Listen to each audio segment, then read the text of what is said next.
In July 2005, in Cascade Junction, Washington, a daughter, who asked not to be named, was cleaning out her father's bedroom after he had passed away the previous week. She stumbled upon something that not only baffled her but also terrified her. She found her father's journal, and to her surprise, she had never seen him write in one before, and had no idea he'd been keeping one. One journal entry from August 3rd, 1965, sent chills down her spine. August 3rd, 1965. My two best friends lay frozen in utter horror, unable to move, as she ripped and ate the flesh from their legs. At that moment, they must have realized this was the end. As I lay there paralyzed, my thoughts of how it all started came flooding back into my mind. We'd all heard the rumors growing up about a witch that lived deep in the forests of the Cascade Range, but none of us believed the old stories to be true. Stories of kids wandering too far into the forest, never to be found or heard from again, seemed like nothing more than old myths meant to frighten us. They were supposed to stop us from exploring too far into the woods, or so we thought. Start of summer vacation was always the best. No school for 3 months.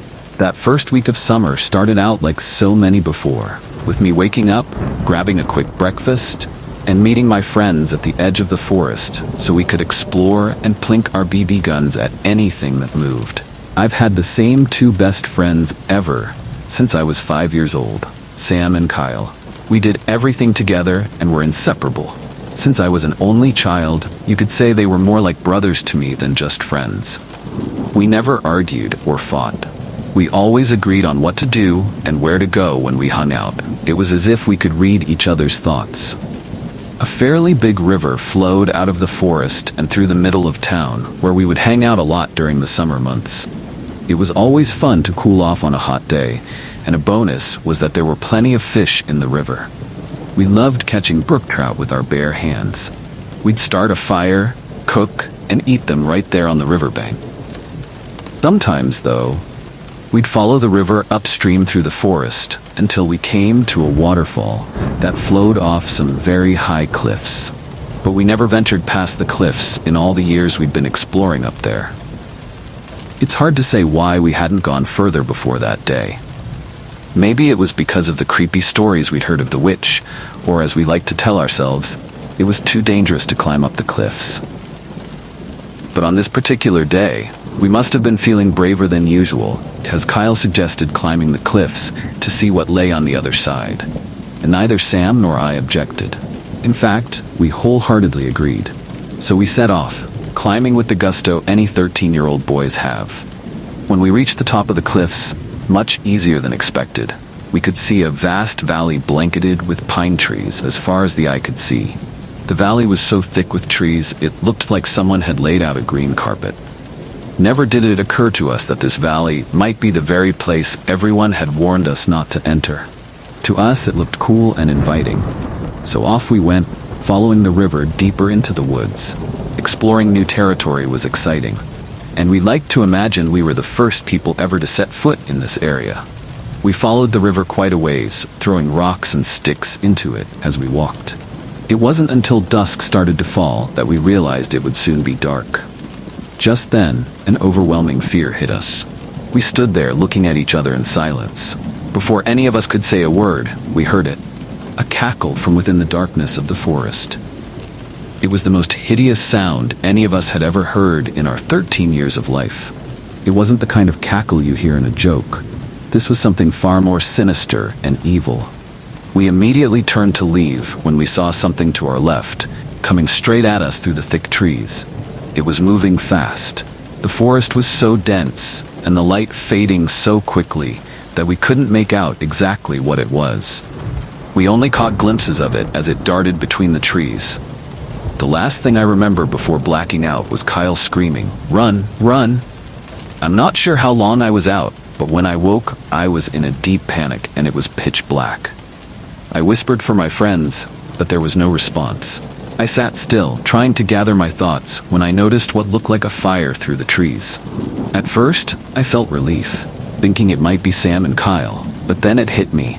My friends wouldn't have left me alone. They would have built the fire right here where I'd blacked out. I remembered the cackle and the thing moving through the trees. Terror shot through me like 1,000 needles. It took a few minutes to muster up the courage, but I stood up. By now, my eyes were adjusting to the darkness somewhat. I slowly crept toward the fire, but I kept my distance. Once I thought I was close enough to see, I hunkered down behind a large tree. From there, I could hear faint sounds, whimpering, crying. I strained to listen more carefully. It was then I heard the pleas. Please, please stop eating me. I froze, my heart pounding in my chest. I couldn't breathe. It felt like my lungs had collapsed. I wanted to run, to get as far away as possible, but my legs wouldn't move. I was paralyzed with fear. After what seemed like an eternity, I gasped for air and finally managed to calm myself down enough to think. I knew I had to get away, but I also wanted to find Sam and Kyle. It was pitch black, and if I could find the river, I could at least follow it back to the cliffs. I could wait until morning before trying to make my way down. I placed my hand on the nearest pine tree to steady myself and tried to stand up quietly. I had been sitting for so long that my legs were numb. I waited a few minutes for the blood to return to them before I started moving. I knew I needed to be as silent as possible. The last thing I wanted was to stumble around, making noise. Just as I turned to head back in the direction I thought was toward the river, I heard that hideous cackle again. This time, it was right behind me. I froze. I could hear its raspy breathing, its lips smacking together, and the smell, the most horrific stench I had ever encountered. It smelled worse than any dead animal we had ever come across while exploring the mountains. In my mind, I was screaming, "Run! Run!" But my legs refused to obey. They felt as if they were encased in concrete. I was about to turn my head to see what was behind me when I felt a cold, bony hand grab my shoulder. In that split second, adrenaline surged through me, and I bolted as fast as my legs would take me. I stumbled through the forest, running blind in the dark. I had no idea where I was headed, but I didn't care. I just wanted to get as far away as possible. After what felt like an eternity of running, I had to stop. My stomach turned, and I threw up from the adrenaline and exhaustion. As I wiped my mouth and reminded myself why I was running, I heard the cackle again, this time directly in front of me. Before I could react, something hit me hard, and I fell to the ground. I could feel warm blood gushing from my head. Whatever had struck me grabbed my leg and began dragging me through the forest at an alarming speed. It was far stronger than I was, and there was no chance of breaking free. I faded in and out of consciousness, but the last thing I remember was being dragged toward the fire I had seen earlier. When I woke up, I was lying next to it. I tried to move, but my body refused to respond. I was paralyzed. I could only lie there and think about Sam and Kyle.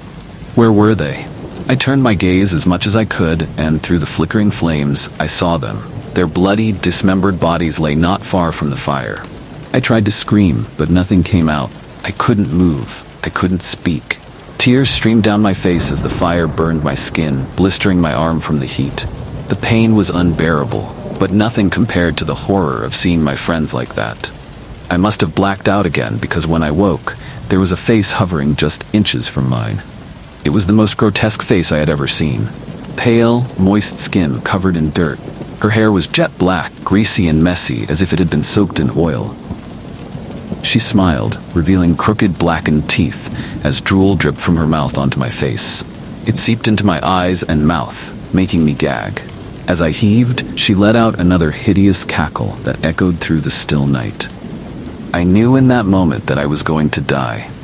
But just as I closed my eyes, I heard footsteps, heavy ones, approaching. Then, a deep voice spoke in a language I didn't understand.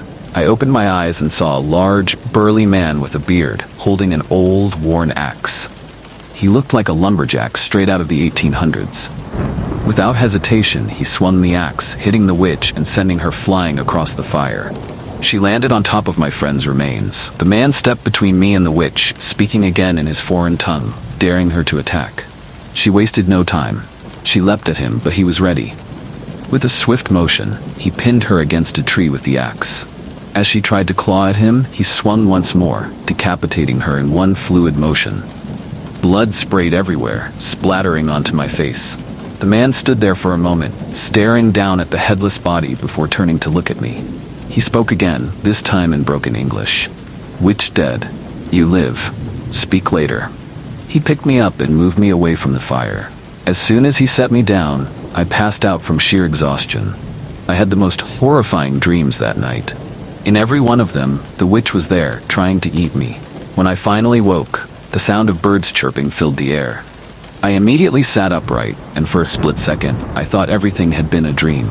But as I looked around, I saw him, the bearded man who had saved me. He was sitting on a log near the fire, his old axe resting between his legs. His expression was blank, and he looked like he hadn't bathed in months. We stared at each other for a while before he spoke again in broken English. "You're friends. Sorry. I know get here fast." Tears welled up in my eyes as I looked around. The bodies of Sam and Kyle were gone. I knew he must have buried them, and for that, I was thankful. I didn't want to see their mangled remains again. The man seemed to understand what I was thinking because he said, "I put friends underground.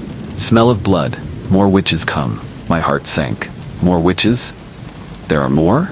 I asked, feeling a chill run down my spine. He nodded. Yes, many. My family killed them long time. Stopped them from eating everyone. I was stunned. You live here?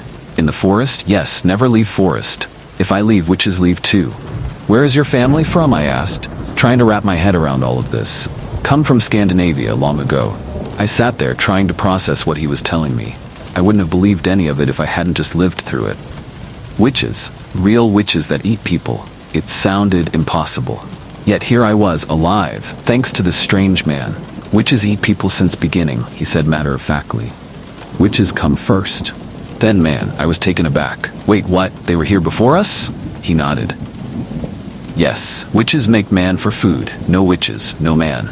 You understand? I struggled to comprehend it. So they created us to eat us? Yes, but man fight back. Almost kill all witches. Some still alive. Must always look and kill witches. Are you by yourself? I asked, realizing how lonely and isolated he must be. No, have small village, deep in forest, he replied. I thought to myself, he's probably never left the forest and has no idea what's out there. They're living like it's 100 years ago, but with good reason. You go now, he said suddenly. More witches come. I nodded. I wasn't about to argue with him. He stood up and helped me to my feet. My legs hurt like hell, stiff and sore from everything I'd been through. But slowly, I started walking, with the man holding my arm to steady me. We walked for what felt like miles before finally arriving at the edge of the cliffs my friends and I had climbed the day before. You get down? He asked. I think so, I replied, nodding. I could probably make it down, though it wouldn't be easy. You know, come back here. Tell people, stay away, he said firmly. Yeah, of course, I said, though I had no intention of telling anyone the real reason to stay away. No one would believe me anyway, and I couldn't risk anyone finding this man or his village. I glanced back at the cliffs. It was going to be hard to climb down. When I turned to thank him, all I could see was his back as he walked away, disappearing into the trees, his axe slung over his shoulder. I stood there for a long time, gathering my thoughts and trying to make sense of everything that had happened. How was I going to explain the disappearance of my two best friends? I knew that no matter what, I could never lead anyone to this place.